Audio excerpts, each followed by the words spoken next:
Buongiorno da Leandro Maggi, Rovigo in diretta. Oggi siamo al Circolo Anziani di Portoviro, associato Ancescao, e abbiamo il piacere di avere al telefono la dottoressa Katiuscia Terrentin, che è la presidente di questa associazione, di questo circolo. Buongiorno dottoressa, che tipo di associazione è la vostra e di cosa si occupa?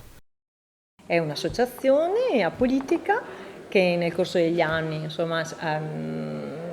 è impostata sul sociale, quindi su tutte le attività inerenti agli anziani, all'inserimento sociale. Ma è all'interno solo persone anziane oppure di tutte le età? No, noi abbiamo un centro di accoglienza e di emergenza abitativa, nel senso che abbiamo 8 posti disponibili e chi ha necessità, emergenza, insomma questo posto c'è.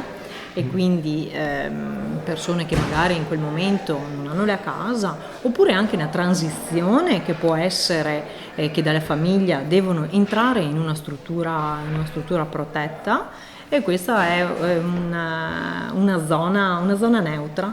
E avete già ci si può- ospiti per Sì, quanto riguarda abbiamo questo? degli ospiti, sì, in questo momento ospiti anziani con le attività di nonni vigili, abbiamo le attività dei pasti per le persone che hanno necessità anche di avere il pasto a casa. Che Per possono questioni essere di indigenza o perché per per questioni qualsiasi tipo di o solo perché non riescono a necessità, muoversi? può essere appunto perché c'è la necessità proprio economica di ricevere il pasto. Avete un contributo da parte della provincia, della regione, dell'amministrazione comunale? Allora c'è una convenzione in atto con il comune di Portoviro, che è da anni, insomma, che se ne occupa. Attualmente, ed è proprio una cosa recente, abbiamo dato incomodato d'uso la nostra cucina per la preparazione dei pasti alla scuola, e quindi portare i pasti a scuola all'interno sempre di Portoviro. I progetti che avete? È un progetto insomma,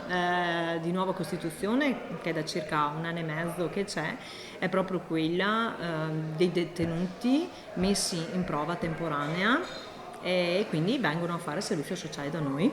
E attingete dei bandi particolari? No, non abbiamo nessun contributo che non sia questa convenzione incomodato con il comune di Quindi con le piccole Portoviro. attività riuscite un po' Poi un'altra cosa insomma, sulla quale si fonda proprio il lavoro maggiore è proprio la consegna dei pasti alle persone che hanno un reddito basso, quindi le persone che non arrivano a superare i 6.500 euro di reddito. Il Banco Alimentare di Verona ci manda dei beni. E quante persone state assistendo in questo? 105. Però, tutti del comune di Portoviro o anche fuori? Anche fuori.